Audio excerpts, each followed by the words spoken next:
Welcome to the Edozo Property Podcast, bringing you insight and inspiration from thought leaders in commercial property and technology. We hope you enjoy the show.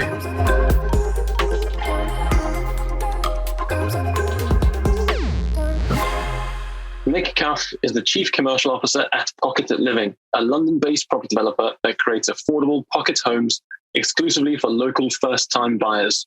Nick is responsible for corporate and planning strategy, commercial partnerships, land acquisition and growth. He is a chartered surveyor, chartered town planner, and former cabinet member of the London Borough of Wandsworth. It is a great pleasure having Nick on the Edozo Property Podcast. Welcome, Nick. Thank you, James. Looking forward to having a chat this morning.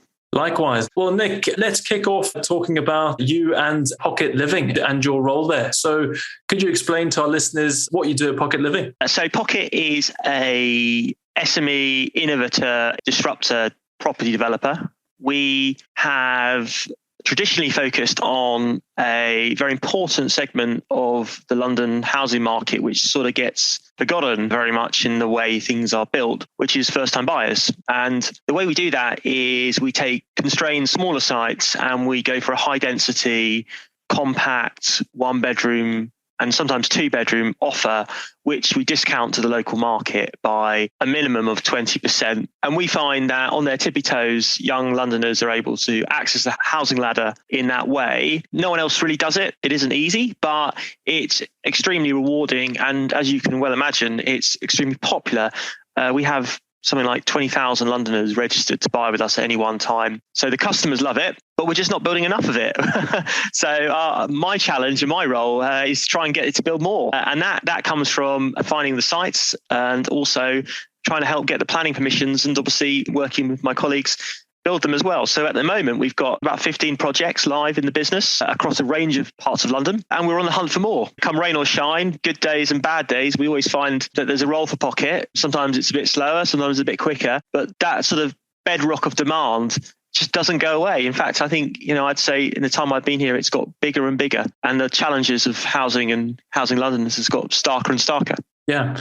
And so you're 20,000 registered buyers, and I take it Pockets are a lot more affordable than your typical London flat. And why are they more affordable? What is your model that makes it more affordable for them? Yeah, that's a good question. So the way to think about it is that all urban development in a world where there is very limited government subsidy is driven to a lesser or greater extent by density. And a normal development business, what they will try and do is they'll maximize the 65% private flats to pay for the traditional affordable element that comes associated with that. So the affordable housing requirement, which is generally in London these days, a requirement around 35% as a proportion of the development. So to pay for it, we have more homes, we have a shallower discount, but the trade-off is that on a smaller site, you don't normally get the level that the policy requires because of the constraints of the site.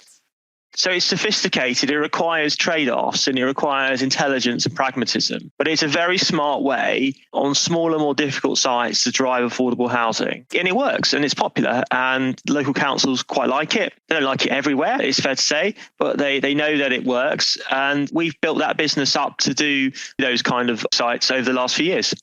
Okay, so you're typically looking at smaller land parcels in urban locations where you can do this. I imagine that comes with its own challenges. I mean, how do you go about finding land like that in a place like London? Well, it's tricky, and land is so finite, as you know, particularly in cities like London, but everywhere to an extent. The brand, the team at Pocket, including me, are long-standing, and we've built up, I think, a good network and a good reputation for being a consistent operator in the London market. So whilst price is obviously always an important factor for any person who's wishing to dispose of land, it's not the only factor. I think quality and deliverability are also important weights. And as we've built the business, I think we've built a reputation as people who get on with it and we execute. It's very rarely we walk away from something if we've committed, and something pretty exceptional has to be driving that if we do walk away. So I think that makes some difference. I think that, and the fact that also there aren't that many SME developers out there these days. There's a lot of one-man bands perhaps, but the middle market for development businesses has really been hollowed out. In the 80s, 40% of housing supply was delivered by independent builders and developers. Today, it's something around 10%. So there has been a hollowing out of those deliverers of smaller sites, and there's been a graduating move up the chain to what I think, you'd call the housing market now a bit of an oligopoly. You've got a lot of very large housing associations, big house builders at the top. A lot of them aren't that interested in small sites. They're focusing on very large sites. And then at the bottom of the scale, you've got a lot of independent one-man, two-man, three-person bands who can only do so much. And that sort of middle sort of tier of people like ourselves who've got some scale, but we aren't a Redrow or a Barclay, and we certainly don't report to shareholders. There aren't many people like that out there, and that tells its own story. But that helps, I suppose, for us in a way because people know that we're there, we are competent, and that we're after a certain kind of site, which probably your larger development businesses are just less interested in these days because the costs of business are the same, whether that's small, medium, or large. Your SME and independent developers, why do you think their activity in the market decreased since the 80s? Well, no one knows for sure. And we did some work 2 years ago with Litchfields, and it's quite challenging because the paucity of data collection in this country in the development sector there are big gaps, particularly around planning data and planning journeys. So the government some cities collect macro tables of what performance looks like, but no one really does deep dives into what's going on the ground. And so we had a look at this with Litchfields. There's only one city that actually collects macro tables and then actually disseminates those tables into small, medium and larger sites, and that's London. And actually London has stopped doing that in the last year or two. So we took a random sample of 60 sites that were under 0.25 of a hectare, so what we'd call as a smaller site, so not a micro site. And we asked Litchfields, the planning consultancy, to essentially assess what was going on and see whether there were trends that you could identify which were common across these sites. And what they found was that the system essentially was juddering to a halt, that the land pricing mechanism on small sites had essentially failed because developers and councils were in dispute over what these sites should be delivering in affordable housing terms, and that a quarter of them were on their third attempt to get planning. And even then, they were averaging 60 weeks to get a consent when the statutory requirement is 12. So a lot of sites getting nulled up. And then if you refract that onto the fundamentals of a small development business, high cost of equity, time kills, the fact that you have limited capital, you can't afford for things to get stuck for ages and the uncertainty that brings. So where you get to, I think, perhaps, is a place where small developers shy away from sites over a certain threshold because the complexity is now so great that they just can't afford to operate in that environment. And very few cross the Rubicon, so to speak, into that larger space now because the operating requirements are so much greater than they perhaps were 10, 15 years ago. And you come back to this point, which is, you hear government and trade associations say, well, it's all about funding or finance. And all of those things are true. But what you really get down to, I think, is a lack of proportionality in the planning system, in the sense that large sites capable of delivering 5,000 units or 500 units are being asked to do the same things as sites that are only delivering 20 homes. And the fact that the planning system isn't able to distinguish between the various requirements of the two is very problematic and is probably why we've seen that hollowing out of middle-sized builders and developers in the last few years. Yeah, you need a low cost of capital to hold on to that site while waiting for planning permission. And are there the same conditions of affordable housing, say, on a small site from a planning perspective on an SME developer as there would be on a large one? And to what extent does that impact them being successful? In the research we did, it was the primary issue that was identified in over a third of cases. And it was then a case of these sites, probably single core buildings, where you cannot physically actually accommodate a mix of tenures. It was the inability to do that on the site, which then led to viability testing, which then led to disputes and an arm's length process, which was running for weeks and weeks and months and months. And everyone was basically coming out with poor outcomes. The developer wasn't able to deliver, the council felt dissatisfied. The enormous waste of human and capital resource in a process which was not achieving anyone's outcomes was one of the most extraordinary things to come out of the research. And everyone has a different way of doing it. In every council, there's 33 in London. Some have policies on small sites, some don't. All of them involve some form of testing, we only found in a sample size one site that actually was policy compliant. So yes, that viability very much a key issue. And interestingly, given the government's agenda around the beautification of development, we found that architecture and design were very much tertiary requirements because the intellectual energy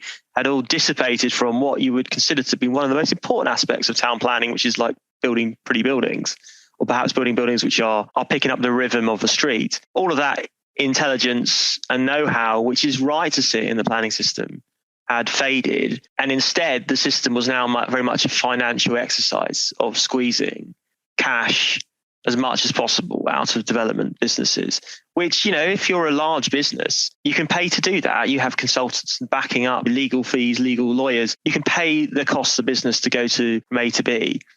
But if you're a smaller business, it's not quite as straightforward. And as you said, James, the capital costs are what catch you out. Yeah. And Nick, you spent 4 years chairing the Wandsworth Planning Committee. And I know you're quite vocal about planning reform. And we've clearly got a housing crisis, especially an affordability crisis in somewhere like London. What are some of the solutions you see to that? Is it changing planning policies for smaller sites and smaller developers? Is there anything else that can be done within the policy system in your view? I think the latest white paper that's been now shelved, like a lot of government policy in this space, never quite makes it off the shelf, had some merits. I think the classic issue is you can't throw targets at local councils and expect them to deliver. You do need to have an approach which is consensual. And essentially, it has to be democratic, because we're a democratic nation and we have a long history of local democracy. And, as you say, I spent some time in local government, both at council, but also in a representative organisation for local councils before that. I strongly believe in local democracy, and I strongly believe in the importance and the ability as an agent of change the council has if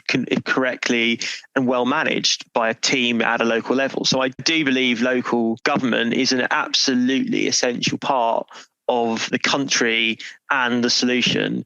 And the planning reforms we had, I think, kind of almost said that we were going to sideline local government, which I think would have caused enormous problems down the road. I think councils would simply have just not listened to what was being asked of them to achieve, particularly if it's a very much a stick approach rather than a carrot approach. So it does need to have a balance. Where I think the planning reforms were interesting was the consolidation of policies at a national level, because at the moment you have effectively 3 tiers of policies. You have local, you have regional, which is city policies like the London plan, and then you've got the national policies. And it's never always that clear where the influence and weight sits sometimes. So I think a consolidation of policy, because there has been a plethora of it in the last few years, was a sensible thing. On the basis that would free up councils to do a lot more plan making and site identification, which I think is an important aspect. And you look at local plan making at the moment, and it is essentially a disaster. There are so many local authorities that are withdrawing their plans at the moment when they should be plan making and adopting. That's the national grid of infrastructure in your country. We don't have a national plan. We have hundreds of smaller local plans, and they don't just plan for housing, they plan for infrastructure in the broadest sense. So if you can't do that, then you don't have a country which is productive and with a direction of travel which is clear for investment, and public investment as well as private. So getting plan making right is absolutely essential to this. Combined with that, the other 2 things I'd say is, I mentioned earlier to you, the lack of data. We need to get to a world where, like the health service, where you can analyse as a customer the data and performance of a hospital in much more clear terms than you could have done 10, 15 years ago. We need to have the same thing with cities and towns in the UK, so we understand where behaviours are not working and where we can mediate or moderate those behaviours, because some places are not working as well as they should, and best practice cannot disseminate better without having the quality of information to tell you how cities are doing in more micro senses than the macro tables you get at the moment. So that's key. And then the final thing, I did a blog on this the other day, but we've cut planning budgets in this country. We have a housing crisis, but we're not resourcing the people on the front line to do their job properly. And we cannot carry on degrading the planning service on the one hand, but then also tell them that they need to deliver more homes and they need to be more proactive and positive on the other. It's a completely hopeless situation to be in where you're under-resourcing the people that will make this happen. But if we can get those sort of foundation stones right, then maybe we might get somewhere. Yeah, it seems very counterintuitive to cut the budget, but then still expect a certain level of housing provision. Just going back to pocket living and your approach, I'm hearing from you that there's not this ubiquity of data across all boroughs or towns. Every planning authority is different. Does that mean that developers and even pocket living tend to focus on specific areas where they know they can win, and therefore is there sort of a higher density of development in certain boroughs and areas purely because you know there's a higher probability of getting a quicker planning approval? I think broadly speaking, developers and investors will go where there's a competent and engaging management team at a public level. And if you get a sense that there's a vision, that there's a replication of that vision too, because the vision, infrastructure investment of housing or whatever, and I think housing is infrastructure, it takes 10, 15 years, never stops. It's a constant iteration of the narrative. Then the trickle down of that infrastructure investment takes many years too, in terms of the public realm improvements, the service improvements to go alongside it. You're looking for somewhere where the fundamentals are strong from an economic point of view and a demands perspective, but you're also looking for somewhere where you have a very clear and good relationship with the local authority, where you know that if there are issues, because the intersection between genuine development issues, policies and local politics don't always meet, there's always push-pull. There is not a desktop policy that results in a development that pops out the other side. That's just not the way the world works. So you need, within a filter of a leadership team at a local authority level, that you can trust. And I'm talking politicians on the one hand, but I'm also talking officers on the other. You need both really to be in the same ballpark. If you get that, then yes, you will go to those areas time and time again because you know those areas, understand the trade-offs, and they're willing to work with you to overcome those trade-offs. So I think over time,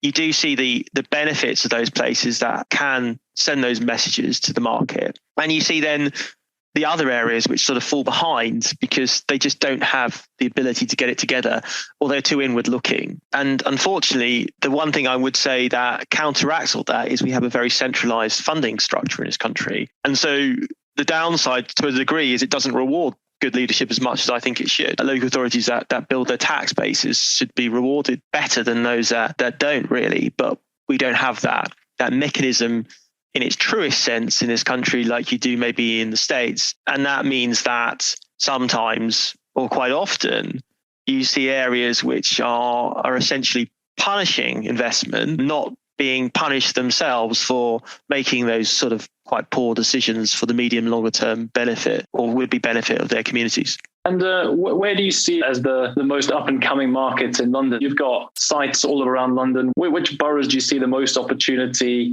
not just from a development perspective, but from an economic perspective as well? I can imagine that the average age of your buyers is quite young, given that you're sort of targeting the squeeze middle and first-time buyer market. And where are they wanting to live and work from what you see from the data on the ground? So in terms of locations we're investing at the moment, we're doing quite a lot of investment around the HS2 hub because we feel that is the principal big investment, public investment in London at the moment. And I think it will be as such for many years because the government's focus is very much from levelling up and onwards, moving away from London. So over the next few years, the main kind of new regeneration area will be that kind of confluence between Ealing, Hammersmith and Fulham and Brent in the Old Oak area. So we think that's a really quite interesting and exciting location. It's very raw, but that's what property developers do. We go into raw areas and we invest and we kind of trying to ride the wave, so to speak. I mean, broadly, the customers that we talk to, very, very dissatisfied with renting in the main, very keen to get on the housing ladder. We did a survey of our customers last year, would-be customers, and 3/4 of them said to us that owning a home improves both their mental health and their personal stability. So there's absolutely a kind of raw requirement to still own. We did some work additionally with the London School of Economics during lockdown on the experience of people who weren't owning our homes, and 20% of our customers or would-be customers are living in HMOs of 5 or more people, and a third of them lived and worked in their bedrooms during lockdown. So the experience of space is very much different depending on where you are in your housing journey at any one time. And whilst pocket homes are smaller, they're compact, they're 38 square meters. A 38 square meter home is a hell of a lot bigger than a private space of 9 square meters, which is what the average HMO offers a tenant. So whilst I'm not saying if the world was completely unconstrained, we couldn't offer bigger homes and more generous spaces. What we offer is a really good result for people from where they're coming from at the moment, and is a solution which is found to work. And we know the demand is there. We have thought quite carefully, of course, with the pandemic about how we make our spaces better suited to home working, and communal areas have become very much more important for us in the last 18 months. But we know the fundamentals are there, that people want to stay in cities, young people particularly, and they want to own in cities. It hasn't been the most popular couple of years for apartment living, whether it's just a broadsheet talking about the flee to the country or whether it's actually a reality on the ground. I mean, what is your take on the future of high density living in property markets such as London? I was around, for example, by the Battersea Power Station yesterday and walking past Nine Elms, and it's incredible to see how many high density apartments are going up and people are obviously buying them. There's obviously huge demand for your pocket living homes as well. What's the future of high density living in London in your point of view? I think it's under pressure at the moment because of the way the cost inflation has risen rapidly in the last few months. And I think it is predicated on growth, always, density. So there is a challenge in the equation at the moment, which needs some thought. But as to the popularity of it, I think it's very much there to stay. You look at high density in the UK and you compare it to other countries in Europe, and we have got a long way to go. Very useful piece of work. Only a few weeks ago by the Centre of Cities that came out, which showed that comparing English cities with European cities on average, from a 30-minute journey into the centre on public transport, 67% of European cities could get into the centre within 30 minutes using public transport, which means they're dense or denser, because when you compare it to English cities, it's around 40%. So straight away, there's that very macro example of the fact that we just have not densified our cities enough, and we can densify them a lot more. And I think even where we have got the public transport systems that are good, like in Manchester, I think there's an interesting example in that piece of work, Manchester versus Milan, where the Manchester network, similar to Milan's network, but reaching far fewer people because Manchester is too low rise when you go outside the centre. So I think there's a long way to go actually in city agglomeration and city density and city living. And it is the answer, particularly if you want to maintain the green belt. I think all the work we do from the customer perspective is that people absolutely want to rent and own in cities still. They might not want to rent a one bedroom in cities for forever, but they want to start. They want to start with their own space if they can and move up. And they will move up. I mean, the data shows that if you buy a home, your first home in London, your second home is on average going to be 2.6 bedrooms per person. So there's definitely an outcome there. There's definitely a positive outcome of owning your first home in London. You will graduate onto a larger property in due course, but we've got to find that link in the chain, not just in London, but in these other cities and towns in the UK. So I think density's got a long way to go. And the final thought is the only other option really is then urban extensions and promoting greenfield sites. And the issue with that is your car-borne, your road-borne. Your infrastructure is roads and cars. And is that the way this country wants to go? And I don't think it is. Certainly our political leaders don't agree. And I think from an environmental perspective, there's a lot of concern. So if we are really serious about cities and not developing on Greenbelt, then we do need to make sure the density equation is one which is functional for the future. Density combined with good placemaking. So the Battersea Power Station is a good example. There's a host of amenity. There's now some green space outside. It's a nice place to live, work, and provide leisure facilities as well. And I think back to your points on local authorities having a joint up plan in order to make sure that they're approving really high density apartments, but at the same time making sure that everyone who is living there has some kind of public amenity and there's a sense of placemaking and there's provision for parks and leisure and that sort of thing. And what a good outcome. I think it's the first new set of stations delivered in many years in London, not counting Crossrail. It's a classic example of the public sector working with the private sector. You know, a lot of the money that was raised to deliver the Northern Line extension was delivered by development, and that was delivered through certainty and political leadership and the alignment, critically, of local, central and regional government, all for once, singing from the same song sheet. And if we could do that a bit more often, we could see the country really motor, I think, in many, many parts of the UK. And Nick, are Pocket Living looking at other cities in the UK? We are. We've got something at the moment in Cambridge we're trying to work on. We're only an SME, so we haven't got the hours in the day to try and do too much outside of London whilst running all the London projects. But I think if we had a small sites national policy which prioritised our kind of typology under a certain size site as a route, not the only route, but as a route to planning and development, you would see pocket and pocket style developers in other parts of the country, no doubt. The thing is that we've spent 15 years promoting this type of offer to London, and London now feels comfortable with what we do in large parts of the city. That's taken a lot of work, and it's never easy, and we have setbacks all the time. We haven't got all the answers. We don't always succeed, even today, despite the fact that we've built over 1,000 homes. So to go outside London, you need to have that confidence that people understand, support, and will back you. And that isn't always the case. But with a framework which is clearer, I think perhaps that would obviously go some way to address that and then lead us to doing more in other parts of the world. Absolutely. Well, it's certainly a really interesting model, and I'll certainly be following it with great interest. Well, Nick, just going back to you on a personal level, I know that you spent the better part of your career and in the public sector. I think 12 years as an elected councillor, 4 years chairing Wandsworth Planning Committee. But you've now gone to the private side of things. Would you ever consider going back into politics again or into public life? Definitely, yeah. I've been an NED at an NHS clinical commissioning group, and I have a lot of time for local government. So I would definitely consider it at some stage in my career. I probably wouldn't go back as a politician. I've done that. And yeah, I think that's a door I've definitely shut, particularly when you look at what's going on in the world today. But I would definitely consider public service again. I think it's important for everyone to have a go at it and try it and in their own way. For me, it was quite lucky. It was a sort of serendipitous moment. I suddenly got into Wandsworth, and Wandsworth was on the crest of a cycle of development, which was exceptionally challenging and interesting and engaging. And I was very lucky to be in the right place around some very experienced politicians. It was like a mini MBA, I guess, very experienced individuals.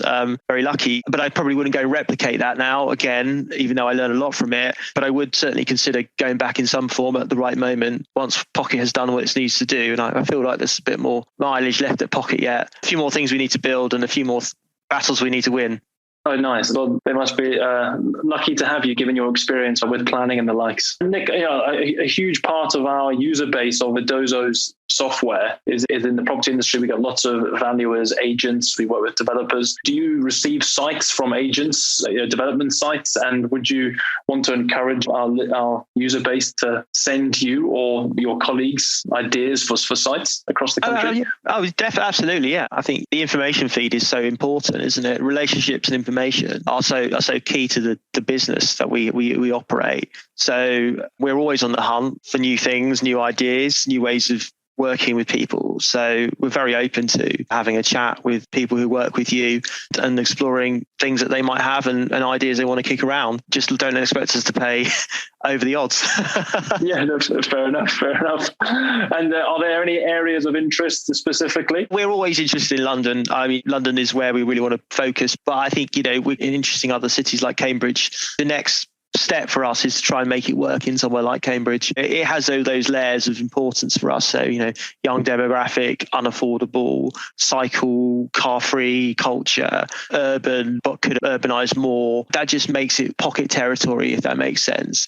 So those kind of places, very interested in having conversations. So likewise, other university cities like Oxford would be interested in having a conversation. We probably wouldn't go too far north because we just, haven't got all the time in the world to get up there and back. We probably need to keep the concentric circle around London reasonably tight. One of the things I'd love to see is other businesses like Pocket come forward and offer solutions like ourselves, because then I think that will be a kind of marker of success as well. The fact that we're the only ones in the market doing what we're doing, I think should be a cause for concern, not a cause for jubilation, because it just indicates that the real estate market is a little bit stagnant. Yeah, and I think you've mentioned in one of your blogs in the past, but you're kind of creating a private affordable housing, which is almost like a social need. It's where the public sector cannot. There aren't enough affordable homes being built elsewhere, and you sit in the middle there providing a really important, let's call it a product, to a really important part of the market. Well, Nick, look, it's been fantastic speaking to you. I'm certainly fascinated by what you do, and I love what you're doing on your blog, which we'll promote in show notes as well. So if anyone listening, do check out Nick's blog. And yeah, we'll follow with interest. But thank you very much for talking to us today, and hopefully catch up soon. My pleasure. Thank you. Thanks for listening to the Edozo Property Podcast. To find out more about Edozo, please visit edozo.com or follow us on LinkedIn or Twitter. Links are in the show notes.